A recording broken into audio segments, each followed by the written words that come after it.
Retour sur le plateau de Sans Rancune, nous entamons la troisième et la dernière partie de l'émission et on est en chambre compagnie, on a deux dames sur le plateau. Vous disiez tout à l'heure tous les champs où intervient les sciences politiques, est-ce que la diplomatie intervient dans ces chats-là? Bien sûr. Voilà. Et on a donc sur ce plateau Mme Ayatou Belkissou qui est chargée de la communication et des relations publiques de l'Association des femmes diplomates, c'est bien ça? Oui, la DIFED, Dynamique des femmes de la diplomatie camerounaise. Dynamique des femmes de la diplomatie camerounaise qui a célébré il y a quelques jours seulement la première édition de la femme diplomate au Cameroun. C'est vrai qu'on ne voit pas... Y a-t-il une femme ambassadeur au Cameroun? Si, il y en a une. Il y en a une. L'ambassadeur Odette Melono qui exerce aux Pays-Bas. Voilà, c'est juste qu'on ne voit pas beaucoup de femmes dans la diplomatie au Cameroun. On voit toujours les hommes, les chefs de mission diplomatique, les chefs de poste consulaire. On voit rarement les femmes. C'est bien donc qu'il y ait une journée, vous nous en direz davantage. Vous êtes accompagné de Fonda Aga, qui est donc la présidente de cette dynamique-là. Non. Non, je suis la présidente de la sous-commission scientifique. Ah d'accord, présidente de la sous-commission scientifique. Vous n'avez pas l'intention de modifier la Constitution pour vous éterniser à la présidence? Pas du tout. Dans la première partie de cette troisième partie, nous recevons également Paul M. Junior. Bonsoir. Oui, bonsoir. Vous venez nous parler d'un événement musical qui se déroule aux États-Unis. Exactement. Et c'est... Ça s'appelle les Afrima, Les Afrima. African Music Magazine Awards. Et ça se déroulera le 10 octobre 2015. On en parle dans quelques instants, mais revenons à cette journée de la femme diplomate. D'abord, pourquoi avoir pensé qu'il était nécessaire de créer d'abord une dynamique de la femme diplomate et ensuite une journée à elle consacrée? Très bien, je vous remercie pour cette question intéressante. Nous avons pensé à créer cette dynamique des femmes de la diplomatie parce qu'il y a jusqu'à une certaine époque, dans notre pays, ce corps de métier était très difficile d'accès aux femmes. S'il faut même remonter dans l'histoire, ce n'était pas un cas spécifique au Cameroun. C'est-à-dire que ce corps de la diplomatie, les diplomates étaient des émissaires, n'est-ce pas, des souverains. Et au départ, si on remonte dans au XVe siècle avec Machiavel, on se rend compte que les émissaires, c'était des hommes. Et au Cameroun, la première femme à accéder à ce prestigieux corps, c'est Madame Fotso, qui est déjà à la retraite et qui est entrée à l'IRIC, l'Institut des Relations Internationales du Cameroun, en 1975. Donc, on voulait montrer donc, le chemin parcouru par les femmes. Et dès le départ, il n'y avait pas un grand nombre de femmes, justement. Et elles ont voulu constituer donc, une association pour valoriser, n'est-ce pas, leur action et pour donner une visibilité, justement, à la femme. Alors, le comité scientifique que vous présidez, qui a travaillé sur cette première journée, l'objectif, c'était in fine quoi? D'abord, ça concernait qui? Est-ce que c'était pour dire aux hommes, nous sommes là également, simplement comme la plupart des associations de femmes, ou alors étaler effectivement le savoir-faire qui est le vôtre? Merci pour la question. Je voudrais dire que la création d'un comité, d'une commission scientifique au sein de la DIFED-CAM avait pour but de montrer la spécificité de la dynamique de la femme dans la diplomatie camerounaise. C'était en quelque sorte nous particulariser des autres associations et mettre en exergue notre savoir-faire et notre savoir-être. Alors dites-nous, quelle est la particularité de la femme diplomate? C'est-à-dire que dans la diplomatie aujourd'hui, on a les hommes, on a les femmes. Les femmes, elles les apportent quoi de particulier? Quelle est la touche particulière qu'elles apportent? Il faudrait déjà savoir que la femme, de par sa nature déjà, elle fait la diplomatie sans le savoir. Parce qu'elle négocie au sein de son couple, elle négocie quand elle va au marché. Et la plupart des femmes ont cet atout-là, de diplomate, de négociateur, qui est l'une des missions très importantes du diplomate. Alors, ce que la femme apporte de nouveau et que nous avons voulu montrer au sein de la sous-commission scientifique et à travers le symposium que nous avions organisé, c'est que la femme diplomate n'est pas seulement celle qui est cloîtrée dans la sphère de la diplomatie, ce n'est pas seulement celle qui va en mission, c'est celle qui travaille son intellect aussi. Étant entendu que la diplomatie, c'est la crème de l'intelligentsia. Donc,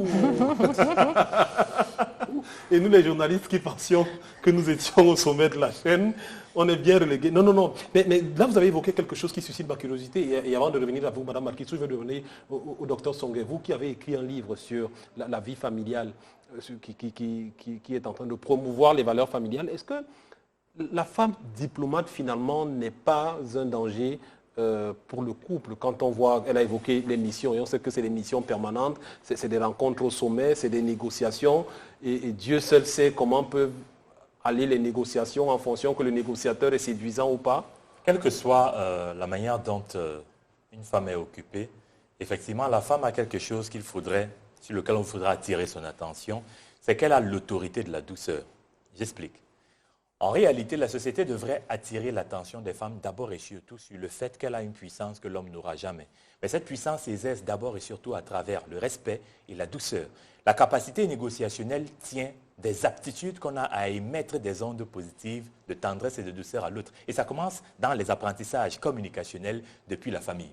Or, quel que soit le niveau de disponibilité d'une femme, si elle n'a pas compris qu'elle est une arme naturelle en matière de négociation, on va très vite interpréter ou mal interpréter ce qu'elle aura fait ou offert. Donc la question n'est pas un problème, est-ce qu'elle va en mission, à quelle fréquence, etc.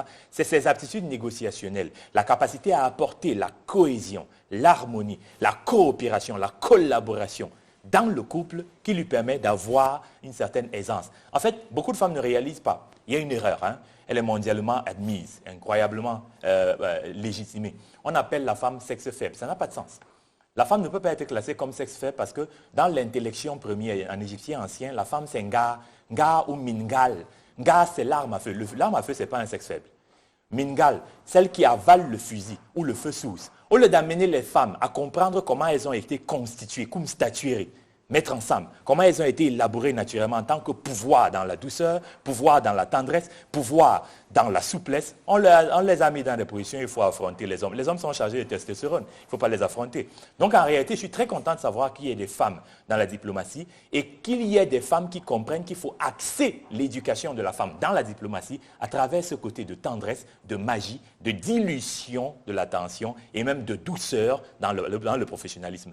Ce sont des choses sur lesquelles je travaille depuis longtemps et c'est comme ça, à travers les petits détails, qu'on fait de grandes différences. Alors, Madame Balkissou, quel est le bilan que vous faites de cette première édition de la femme diplomate? Est-ce que vos collègues hommes qui étaient en face vous ont compris? Est-ce qu'ils ont compris le message que vous essayez de faire passer? Oui, c'est vrai que dès le départ, ce n'est pas facile de faire passer une idée pareille parce que c'est un événement inédit, c'est la première fois.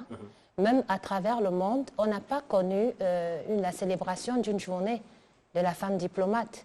Parce que nous avons échangé avec nos collègues diplomates des autres pays, c'est vraiment inédit. Et nos collègues hommes, au départ, ils n'ont pas compris véritablement, mais ils nous ont soutenus, ils nous ont accompagnés dans ce processus. Et après la soirée de gala qui a marqué le clou de l'événement, ils ont été très fiers de nous. Et ils n'ont pas cessé de nous féliciter à ce propos. Quelles sont les propositions du comité scientifique? On pérennise l'expérience et on remet ça l'année prochaine? Absolument, parce que ça a été une riche expérience et nous proposons de faire des journées portes ouvertes sur la diplomatie parce que beaucoup de personnes pensent que le poste d'ambassadeur est le poste le summum. Non, le poste d'ambassadeur c'est un poste prestigieux, mais le top des postes dans la diplomatie, c'est le poste de directeur. Parce que le directeur est celui qui couvre la zone géographique et il a sous sa boucle l'ambassadeur. Donc, et vous voyez, moi, je ne savais pas ça. Donc, je voulais dire qu'au sein de la centrale, c'est-à-dire au ministère des Relations extérieures, nous avons des femmes sur 10 directions, nous avons 4 femmes qui tiennent les directions les plus délicates. La direction Afrique a été longtemps tenue par une dame. Merci d'être venu sur ce plateau. Et bien sûr, si d'aventure ça se reproduisait l'année prochaine, nous serions bien entendu partants pour accompagner une nouvelle fois cet événement. Merci à Vox Africa d'avoir soutenu l'événement. C'est tout naturel. Nous, on est là pour promouvoir l'Afrique, les Africaines, étant, comme l'a dit le docteur Songue, celles qui sont plutôt aux avant-postes. Paul M. Junior. Yes, sir. Alors, parlez-nous il pèse très lourd le trophée. Il est très lourd, oui. très lourd. Alors, c'est quoi les awards? C'est les awards des musiques africaines? Oui, les musiques africaines autour du monde entier. Oui. On s'est décidé, ça fait de cela 2 ans maintenant, d'organiser cet award. C'est à base de notre magazine qui s'appelle African Music Magazine. D'accord. Notre goal, notre but, c'est de traverser des frontières avec la musique. Oui. Et depuis l'année passée, la première édition, elle était un très grand succès. On a eu 52 artistes africains. même des artistes camerounais, les Stanley Eno, Stanley Eno, Gacha, effectivement. les Nubians, qui ont pris part à ces awards. Alors, comment on est nominé? Comment on participe?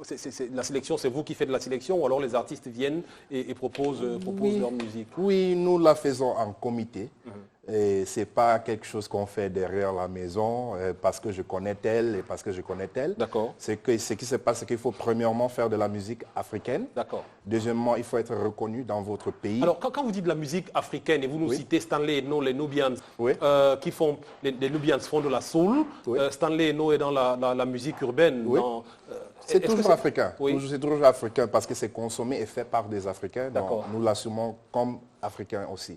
Et ensuite de cela, il faut, à part d'être reconnu dans votre pays, il faut avoir une présence dans le média. D'accord. Oui. Donc, c'est pas du genre parce que mon petit frère fait de la musique, je vais aussi le nominer. Non, c'est pas comme ça. D'accord. Oui, c'est un procès très, très rigoureux et strict. Alors, la prochaine édition, c'est le 10 octobre prochain, ce sera aux États-Unis. Oui, exactement. À Dallas. À Dallas. Oui. Les nominés sont déjà connus. Oui, les nominés sont déjà connus. Nous avons beaucoup de Camerounais. Combien y a-t-il de nominés. catégories? Il y en a 27 catégories. Quand même. Oui, c'est quand même beaucoup. Oui.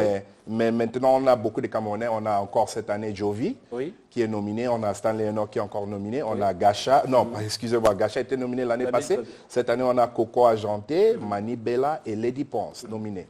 Alors, comment vous situez vos awards par rapport, par exemple, au MTV Music Oui. Awards? Comment ça Bon, se situe? je peux, en toute confiance, vous dire qu'après les MTV Awards à l'international, nous sommes le plus grand award show africain Oui. à l'international hors de l'Afrique Oui. à ce moment. Oui. Et ça se déroule comment? C'est une grande soirée? Oui, très sur grand. C'est un invitation, week-end au strass et fait. Ça paillettes? commence vendredi avec la réception de tous les artistes et les médias. D'accord. Samedi, le grand show et après le show, on a un gala.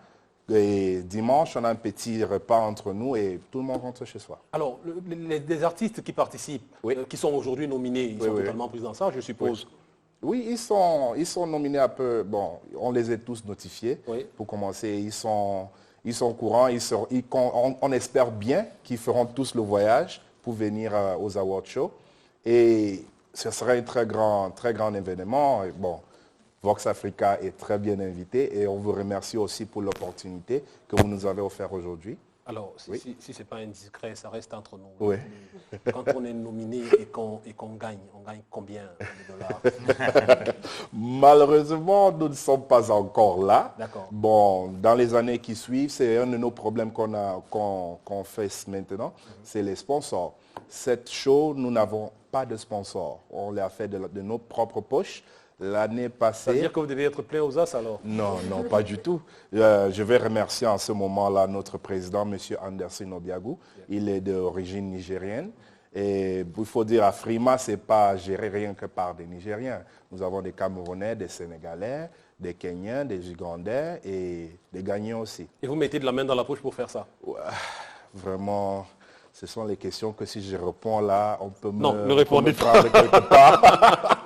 Ne répondez pas. De toutes Oui. les façons, on retient que l'événement, c'est le 10 10 octobre prochain, les African Music Magazine Awards. Oui. On aura donc une vingtaine d'artistes qui seront... Cinquantaine. Une cinquantaine qui Cinquantaine sera d'artistes qui seront- récompensée. C'est plaisant dans la carrière d'un artiste, Dr Songhai, de voir que ce qu'on fait est reconnu au niveau international. Là, on a des artistes, Jovi, Stanley Eno, qui vont y aller. Au-delà du plaisir, bon, Stanley Eno a été un de mes étudiants. Je ne le savais pas jusqu'à ce qu'ils me le disent. L'un des éléments les plus importants pour construire une société, c'est de valoriser les modèles. Donc, il est très important que les plus brillants soient valorisés. Et ce n'est pas seulement du plaisir, ça fait partie des éléments de développement d'une société et les éléments de construction de modèles à suivre pour les enfants. Que ce soit dans la musique, le football, les mathématiques, la physique, la biologie, la philosophie, peu importe, la diplomatie, il faudrait qu'on valorise les modèles parce que c'est la seule façon d'éduquer en termes d'image, en termes de représentation les plus jeunes. S'il n'y a plus un modèle à suivre, et qu'il n'y ait donc pas un processus d'identification au modèle, on a des enfants qui se retrouvent dans un processus d'imbécilisation et de crétinisation, comme ça se montre de plus en plus à travers certains programmes dits telenovelas, qui ont pour but essentiellement de les rendre stupides. Ce qui est aussi important, c'est de savoir qu'il n'y a pas que le foot dans la vie. Ben oui. Tout à fait. Merci, mesdames, de la diplomatie d'être venus sur ce plateau. Merci, Junior, également Merci, d'être venu nous monsieur. parler des Afrima. Merci beaucoup. C'est quand même loin, les États-Unis. Je voulais dire qu'on allait venir voir, mais c'est très loin, Dallas. Vous êtes tous invités. Hein? Voilà, vous êtes oui. tous invités. Maëlle. Oui, madame. Je peux ajouter avec Je vous en votre prie. permission. Nous avons publié une revue Diploladies, qui est une revue scientifique. D'accord. Voilà. Mais vous ne l'avez pas apporté, la revue, on l'aurait vu.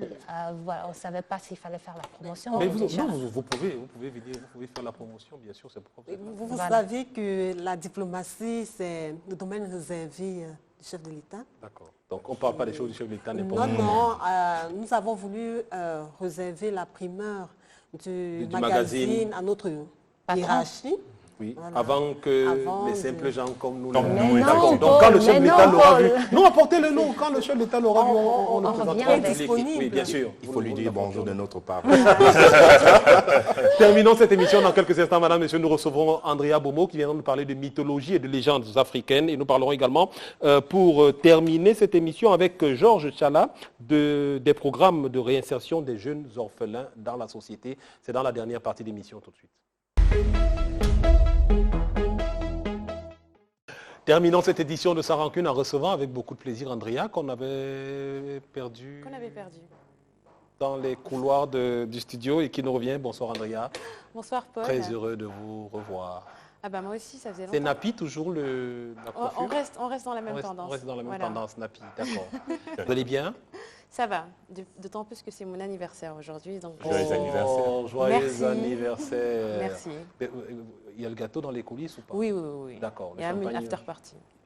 D'accord, ça tombe bien, on est vendredi. Donc du coup, le vendredi, assuré, je devais aller au cabaret, j'y vais plus, je reste avec vous pour l'anniversaire. On parlera avec vous aujourd'hui de légendes et de mythologie africaine. On n'en entend pas beaucoup parler, on parle beaucoup plus de mythologie grecque, égyptienne et romaine, très Exactement. peu de la mythologie africaine. On verra ça avec vous dans quelques instants. Le temps d'accueillir nos deux derniers invités pour cette édition. Olivia Sopi, bonsoir. Bonsoir monsieur. Vous êtes la promotrice de Troc Party.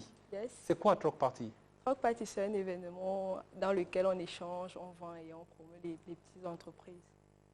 Vous vendez ou vous échangez finalement? Les deux, il y a vente, échange et apéro. Oh. Ça veut dire que il y a des gens qui viennent pour échanger, vêtements, mobilier, accessoires, un peu de tout le bazar qu'on a à la maison, on vient l'échanger. Il y a des petites entreprises, des petits promoteurs, Ça des veut dire que artisans. j'ai un fauteuil à la maison, Ouais. je ne le veux plus. Oui. Plutôt que de le bazarder, je viens à Troc Party et je L'échanger contre un autre fauteuil, Oui. un peu plus beau, un peu plus coloré, ou bien D'accord. contre une robe de de la mariage. même personne, ou alors moi je donne mon fauteuil à Andrea et je prends le fauteuil du docteur. Non, vous avez votre fauteuil, vous Oui. prenez celui d'Andrea ou bien peut-être la robe de mariage de monsieur Oui. ou bien je ne sais pas trop. Non, l'échange, c'est entre deux personnes. Oui. Et il n'y a pas de... Pas forcément le même produit alors. Pas forcément le même produit. D'accord. C'est un peu comme, du donc troc, vous hein. réunissez, vous contentez de réunir les gens, un peu comme, ça s'appelle comment, speed dating, c'est ça le terme pour dire Un ça? peu, ouais. Voilà, donc les gens ils viennent et ceux qui veulent échanger.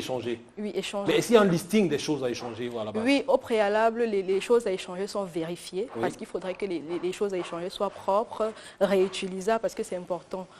En matière d'hygiène et de santé, il faudrait que les choses soient réutilisables. On le vérifie à la base et il y a un max de 15 articles qui sont acceptés pendant la Troc Party. Et comment ça se fait pour la vente? Pour la vente, il y a des stands. Il y a des stands qui sont là, les gens louent les stands. Quels que soient les artisans, vous pouvez vendre des mèches ou bien du make-up. Vous venez, vous prenez votre stand, vous faites la promotion de votre événement, de votre activité. pardon. Alors, la deuxième édition, ça veut dire que la première s'est déjà tenue, la deuxième édition se tiendra à Douala, ce sera Au quand? Cameroun, il y a déjà eu 5 éditions. 5, quand même. Oui. La deuxième à Douala le 22 août. D'accord, Et il y a eu la troisième à Yaoundé le 3 juillet. d'accord. Le 4 juillet, pardon. Le 4 juillet, donc le 22 août, c'est la prochaine édition. À Douala, À la Douala. deuxième. Ce sera où à Douala? Au restaurant Lambamoise. Au restaurant Lambamoise, Face c'est à Serena, Bali, face Bali. l'hôtel Serena, Serena de Bali. hôtel. Donc ça veut dire que des gens viendront avec leurs choses chez Lambamoise. Voilà.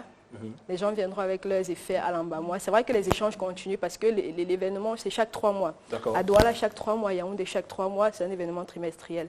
Mais pendant l'espace des 3 mois, là, les échanges continuent et les ventes continuent sur la page Facebook de l'événement. Alors, d'accord, et c'est quoi la page Facebook de l'événement? Troc Party. Troc Party, tout simplement, la Troc page Party, Facebook. oui. Donc Facebook / Troc Oui, Party. mais je préfère que les gens reprécisent Troc Party Cameroun.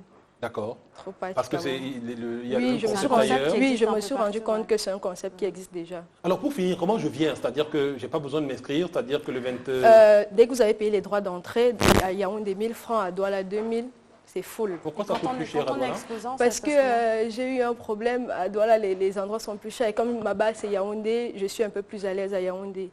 Donc pour rester dans la qualité-prix, j'ai préféré rajouter un petit 1000 francs au-dessus. Bah, à Douala, c'est 2000 plus conso. D'accord. Par contre, à Yaoundé, c'est 1000 francs tout court, sans conso. Bon, on ne va pas dire ça aux gens de Douala, alors. Reste entre nous. Ça coûte moins cher ailleurs. Ça Et reste vous avez dit qu'il y a un apéro après parce que moi, Oui, c'est ça oui, qui parce que m'intéresse forcément, pendant la troc party, parce que par exemple, monsieur, il vient accompagner madame, forcément, il ne va pas se coltiner derrière la robe de maman et de madame. Il va de l'autre côté de l'apéro, il prend son verre, il prend C'est son gratuit sandwich. l'apéro ou pas? Il y a des gens qui prennent des stands pour ça, donc ils vendront le petit Ça aurait été amuse-gueule à intéressant partir que de ce 100 soit francs. gratuit. Bon, je vais... Déjà, vous payez vos 2000, vous avez un truc gratuit, D'accord. une amuse-gueule gratuite, donc je pense que le surplus, après, il faudra le payer. Rendez-vous donc le 22 août prochain du côté du restaurant Lambamoise à Douala pour le troc party. Vous avez des choses à troquer, Dr Songhai? Mais certainement, je vais rentrer. Tout le avec ça, monde en a, regarder. tout le monde en a. Oui. Et si on veut troquer, ça se passe comment du coup? Si j'ai des objets que j'ai envie d'échanger, Quand- il faut payer un stand qui coûte combien? Non, pour les échanges, on n'a pas besoin de ça. On paye uniquement ces 2000. C'est les gens qui Ah, viennent d'accord. vendre, qui viennent vendre leurs produits, qui viennent vendre leurs activités, qui payent une certaine somme pour réserver leur espace. De combien environ? Entre 15 000 et 25 000. D'accord.